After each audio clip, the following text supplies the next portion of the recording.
buenas tardes. Estoy abriendo mi Biblia ya, con todas las marquitas que tengo para el día de hoy.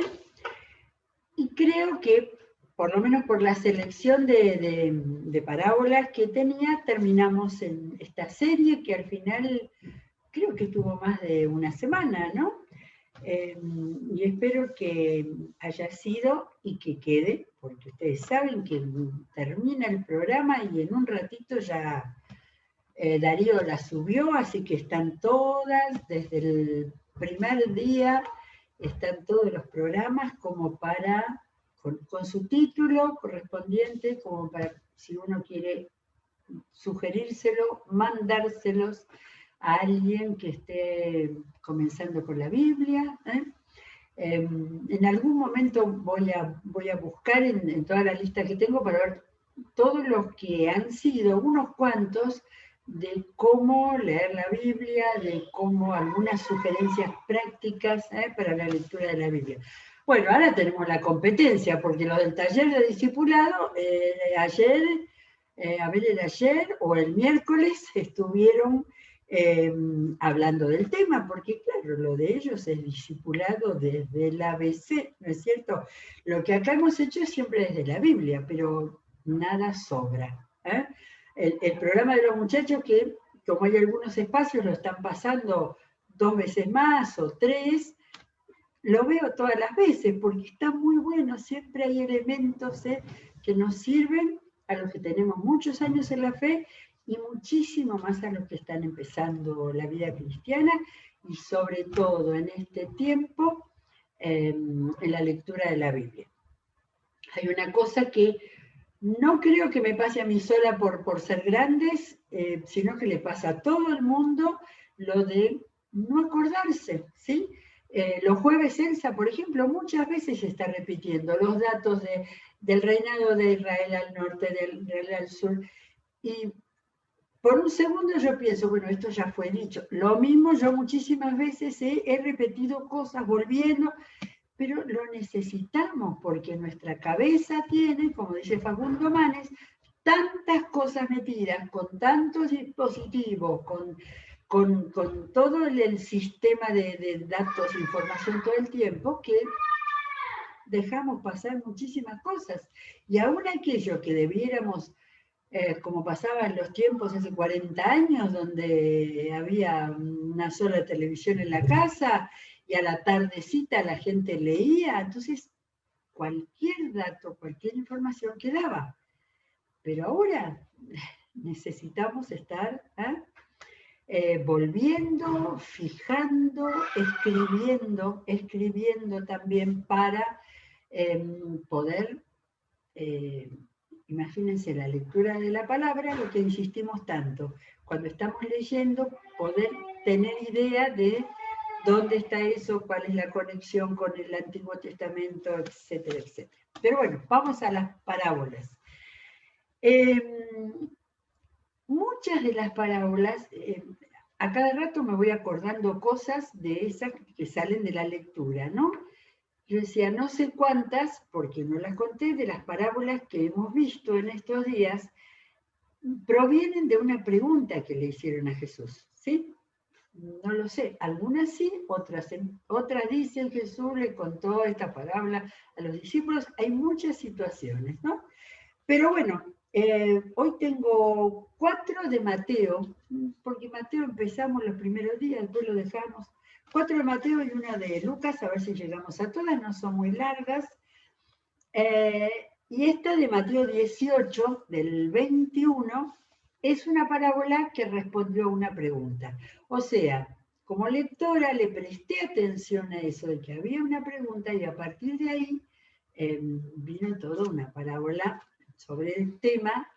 El título dice parábola del siervo despiadado, pero no da el título de la enseñanza. En otros casos, sí, la parábola, el título, a ver, el que le han puesto los eruditos, ¿no? Como para ayudar a la lectura. Hay capítulos, especialmente en los evangelios, en los libros históricos de la Biblia, que hay 4 títulos en un solo capítulo, pero es muy bueno, nos ayudan a fijar nuestra atención en que ya terminó ese episodio o esa parábola, lo que fuera, y que comienza otro episodio. A veces da toda la sensación de que sucedió a continuación, otras veces quién sabe. Bueno, vamos a ver ahora de dónde viene el título de este, porque estas son parábolas de la vida cristiana, ¿sí? Más o menos, no hay otro. Tengo que buscarle título, todavía no lo tengo porque hay algunos temas diferentes. Pero este es de la vida cristiana. Pedro se acercó a Jesús y le preguntó. Era Pedro, nunca le había prestado atención. Pedro, que siempre estaba con mucha decisión para hablar, para interpelar, para todo, pero también como para guiar a Jesús en las cosas que contaba. Le preguntó, Señor, ¿cuántas veces tengo que perdonar a mi hermano que peca contra mí? Yo no creo que ese fuera problema de Pedro especialmente.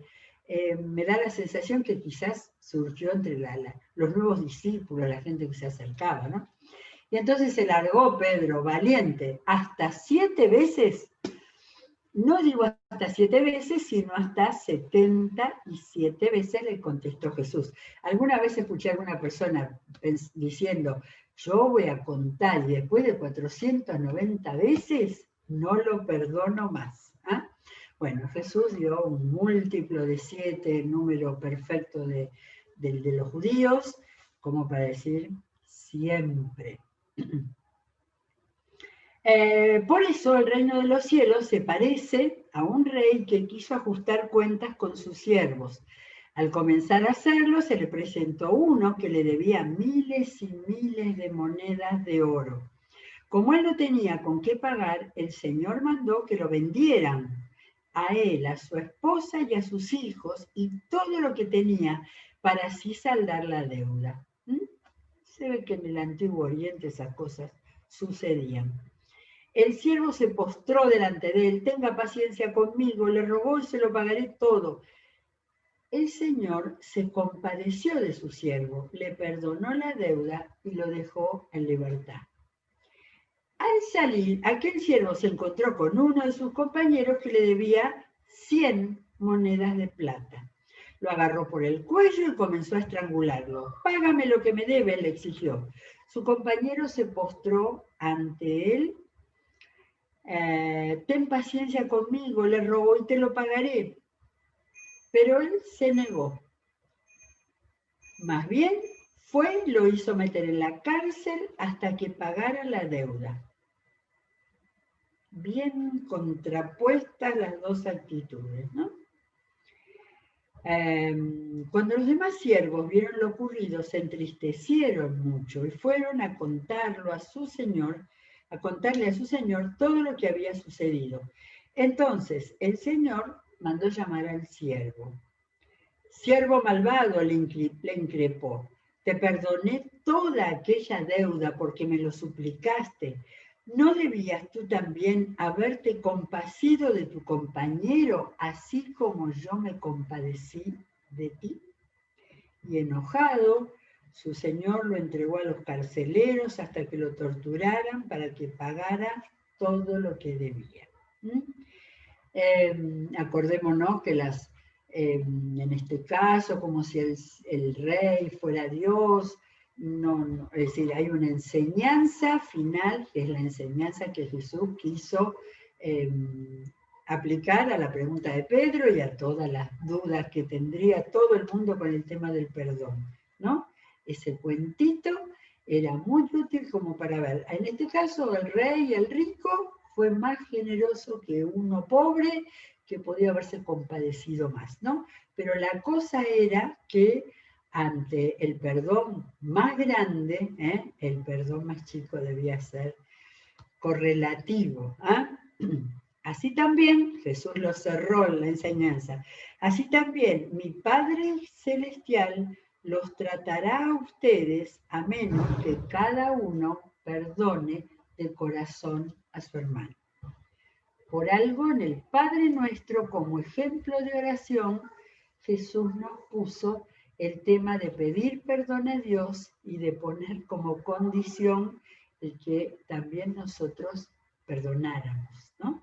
Y evidentemente sería interesante recorrer los evangelios y poner los temas de la vida práctica que Jesús trató, que aparecieron ahí en la vida de él, caminando, predicando, enseñando y charlando con la gente. Este tema del perdón era claro. Bueno, estamos en Mateo 18. Lo busqué así, siguiendo los capítulos.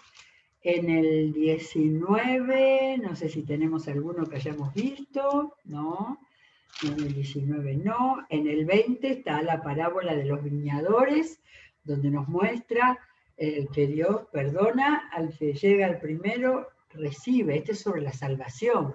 Recibe al que llega primero y al último, esos que se salvan raspando, que dan tan alegría al quien le ha pasado de tener a alguien cercano y que aceptó al Señor al final. Eso está en el 20. Y después, nada más. En el 21 tenemos la entrada triunfal en Jerusalén, de manera que ya estamos en los últimos días de Jesús. Por eso así como hubo muchas parábolas, las del reino de los cielos al principio, también hubo muchas parábolas al final, y ya vimos estos días las parábolas que hablaban de la segunda venida, ¿no? Bueno, en el 21 tenemos la parábola de los dos hijos, la obediencia de los creyentes. El que dice mucho sí, sí, Señor, Señor, y no hace nada, y el que es rebelde o el que todavía no conoció al Señor y que después es el primero que va porque se arrepiente. Esa parábola tan chiquita es una maravilla. Bueno, y en 21:33, o sea, ya en la última semana de Jesús, tenemos la parábola de los labradores malvados. Escuchen, otra parábola, dice Jesús. Había un propietario que plantó un viñedo. Fíjense la descripción del viñedo. Lo cercó, cavó un lagar y construyó una torre de vigilancia.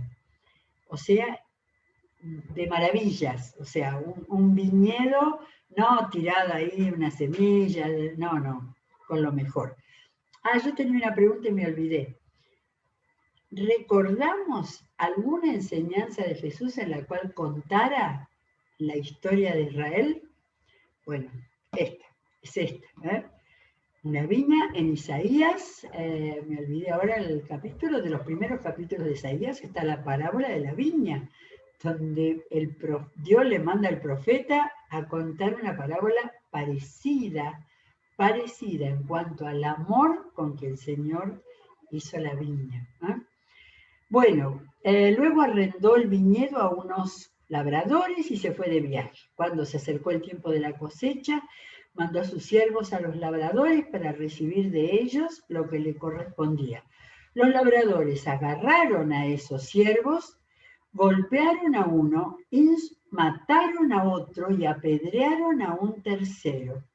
Después les mandó otros siervos en mayor número que la primera vez y también los maltrataron. Por último les mandó a su propio hijo pensando, a mi hijo sí lo respetarán. Pero cuando los labradores vieron al hijo, se dijeron unos a otros, este es el heredero, matémoslo para quedarnos con su herencia. Así que le echaron mano, lo arrojaron fuera del viñedo y lo mataron. Ahora bien, dijo Jesús, cuando vuelva el dueño, ¿qué hará con esos labradores? Muchas veces Jesús les daba que ellos sacaran la enseñanza. Hará que esos malvados tengan un fin miserable, respondieron, y arrendará el viñedo a otros labradores que le den lo que le corresponde cuando llegue el tiempo de la cosecha. Justo, oportuno y perfecto, contestaron la enseñanza. Pero acá Mateo recordó, gracias a Dios, el párrafo que Jesús dijo en ese momento. Y acá un párrafo muy, muy querido por todo las veces que lo hemos visto. Jesús les dijo, ¿no han leído nunca en las Escrituras la piedra que desecharon los constructores ha llegado a ser la piedra angular. Esto es obra del Señor y nos deja maravillados. Una de las muchas veces que el Salmo 118 está usado, y acá está usado por Jesús. Faltó que Jesús dijera el hijo del propietario. En esa parábola soy yo. Les contó, les habló de la cita de la Biblia, que todos ellos conocían muy bien. Dijo, por eso, les digo que el reino de Dios, ya está, ya les hizo entender que eso de que hablaba la viña era el reino de Dios.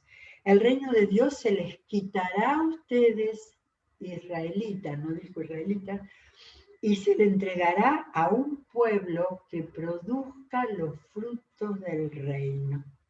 ¿Se acuerdan cuando Pablo decía, me cansaron, me voy a predicar a los gentiles? Jesús estaba anticipando esto. El que caiga sobre esta piedra quedará despedazado, y si ella cae sobre alguien, lo hará polvo. ¿Habrá entendido bien toda esa gente lo que estaba hablando? A ver, de la historia de Israel. A los profetas que Dios mandaba, los maltrataron, los insultaron, los apedrearon y los mataron. Tal cual. Algunos sí entendieron, porque dice el versículo 45, cuando el jefe de los sacerdotes y los fariseos oyeron las parábolas de Jesús, todas estas que estaba contando en los últimos días, se dieron cuenta de que hablaba de ellos. Buscaban la manera de arrestarlo, pero temían a la gente porque ésta lo consideraba un profeta. De otras parábolas no sabemos que hayan entendido tan directamente.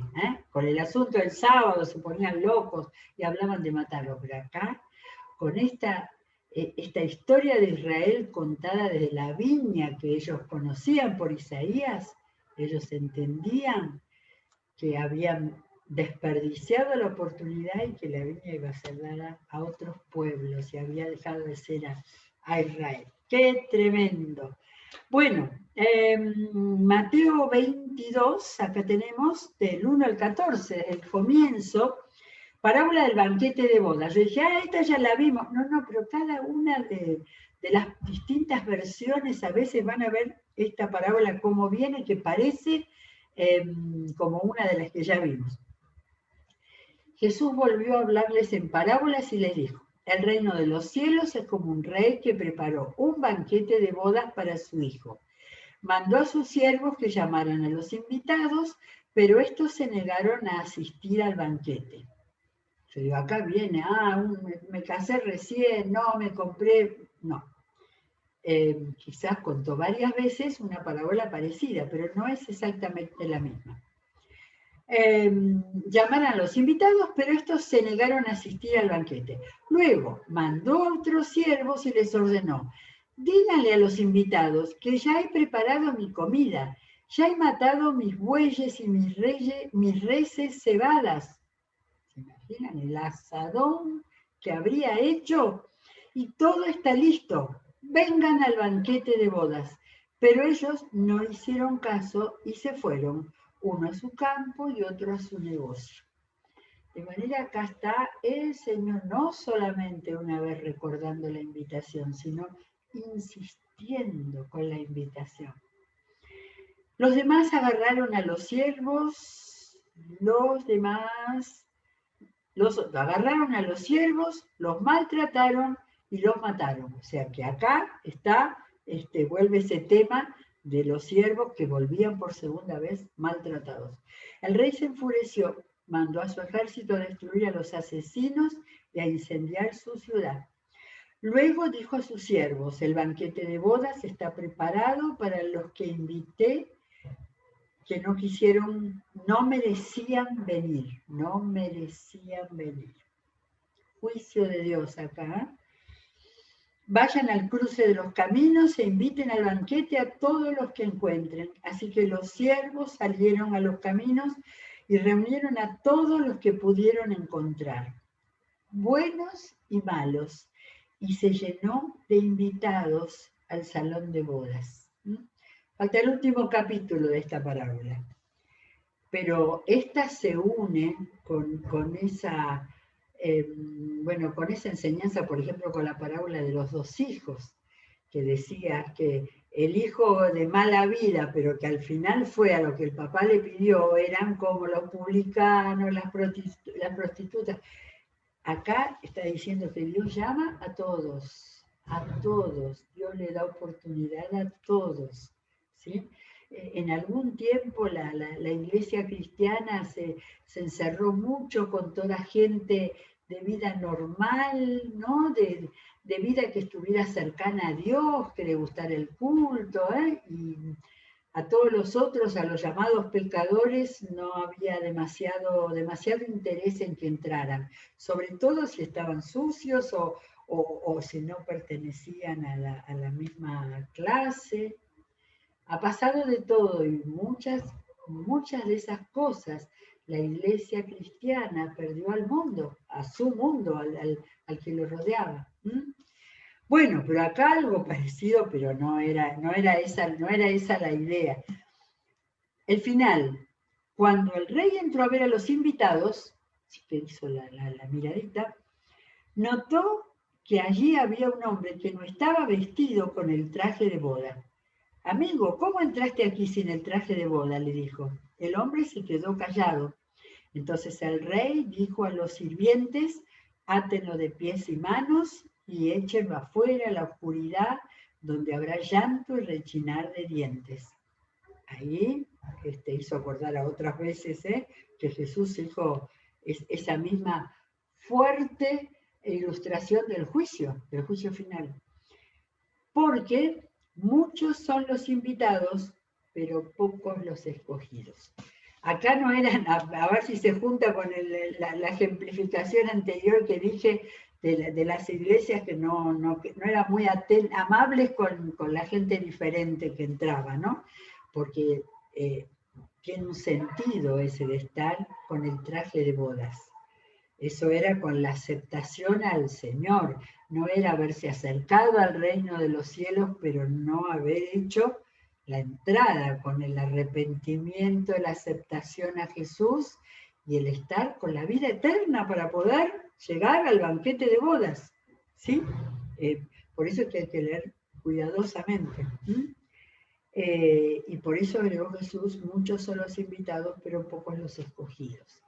Y a mí me dice con todo, ayer estuvimos en ese altar de oración con gente de muchísimas iglesias orando por el tema del aborto, por el tema de la iglesia viva, clamando en todas las cosas, la iglesia penetrando en la sociedad, la iglesia haciéndose ver, para que, como Jesús mandó todo el tiempo, invitar a muchísimos, invitar a muchos.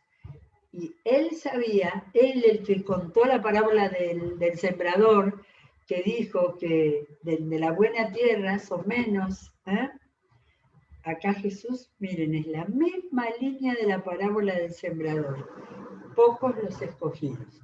¿Por qué? Porque va Dios a marcarlos así, no, porque no van a estar dispuestos a ir a la fiesta de las bodas que el Señor ha preparado de la mejor manera. Y acá eso de ese banquete que había preparado era una ilustración de lo que Dios ha hecho para el hombre, para que pueda tener la vida eterna y tener una vida diferente acá, plena, abundante, y después la vida eterna.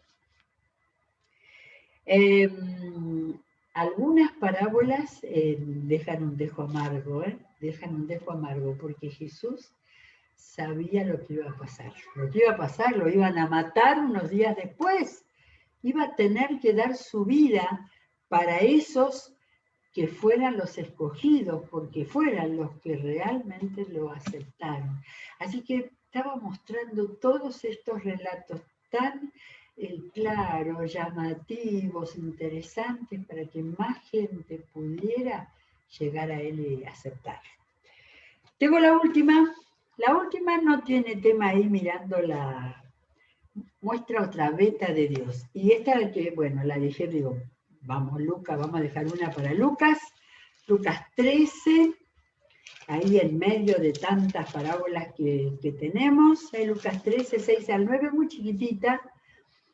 Que viene después, no miré demasiado la introducción, pero les estaba enseñando con un tema medio raro que hay que buscarlo en la parte histórica, unos galileos que habían muerto, y entonces dice, entonces les contó esta parábola, porque claro, la frase anterior dice, de la misma manera, todos ustedes perecerán a menos que se arrepientan. Y entonces contó esta parábola. Un hombre tenía una higuera plantada en su viñedo. Viñedo, higuera. Pero cuando fue a buscar fruto en ella no encontró nada. Así que le dijo al viñador, mira, ya hace 3 años que vengo a buscar fruto en esta higuera y no he encontrado nada. Córtala, ¿para qué ha de ocupar terreno? Cada vez que Jesús dijo algo mostrando el juicio de Dios, se parecía a los profetas que estamos viendo, dureza, firmeza, juicio de Dios.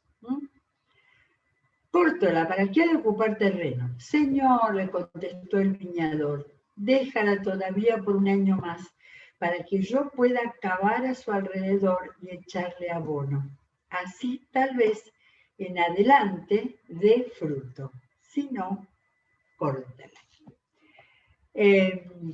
Esta se contrapone con otro momento cuando Jesús pasó por una higuera, no tenía fruto y después la maldijo y se secó. Son 2 momentos distintos, son 2 enseñanzas distintas. Pero esta es la enseñanza de la paciencia divina. Así que si nos pusiéramos a hacer en serio un estudio de las parábolas, tomando todos los temas que el Señor fue tocando, realmente es impresionante, mostrando a Dios, mostrándose a Él, mostrando lo que el hombre debe ser, mostrando lo que Dios espera del ser humano, ¿sí? En este caso tan sencillita así, después habla de que sanó a una mujer, así que ahí está cortado. Lucas tomó este pequeño modelo de parábola cortita para mostrar que Dios tiene paciencia, hasta que viene la cosecha, como la parábola anterior, y los que no asistan a las bodas se van a quedar afuera. Así que invito a que leamos las parábolas con mucho cuidado, con mucha atención. No cometamos el pecado de decir, me acuerdo, sí, me acuerdo el que trata, sí, porque la parábola tiene una enseñanza. La parábola muestra el corazón de Jesús, muestra el corazón de Dios, muestra la manera en la que Jesús enseñaba para que aún la gente más sencilla pudiera entender y pudiera quedarse rumiando, trabajando. ¿Qué quiso decir Jesús cuando enseñó eso? Y seguramente el Espíritu de Dios habrá trabajado con los de corazón puro, ¿sí? Los de corazón puro que estuvieran dispuestos a verse a sí mismo y a entonces cambiar y entregarse a Jesús. Creo que las parábolas hasta son buenas para evangelizar. Cuando nos sentamos con alguien con la Biblia, puedo decir, ¿sabes que Jesús contó una historia? Y en algún momento, sobre todo la del hijo pródigo, que no la hemos tratado porque creo que nuestra iglesia está saturada del mensaje del hijo pródigo y tenemos igual que volver a leerla siempre, para poder recordar el amor del Padre, que Dios deja a sus hijos aunque se alejen, que maltraten su vida, que malgasten todo eso, y está siempre esperando. Bueno, muy bien, terminamos una semana más, gracias a Dios, y ya dentro de la primera semana de diciembre. Que Dios los bendiga, nos veremos si Dios quiere en los cultos de este fin de semana. Y nos volvemos a encontrar el lunes, si Dios quiere. Chao.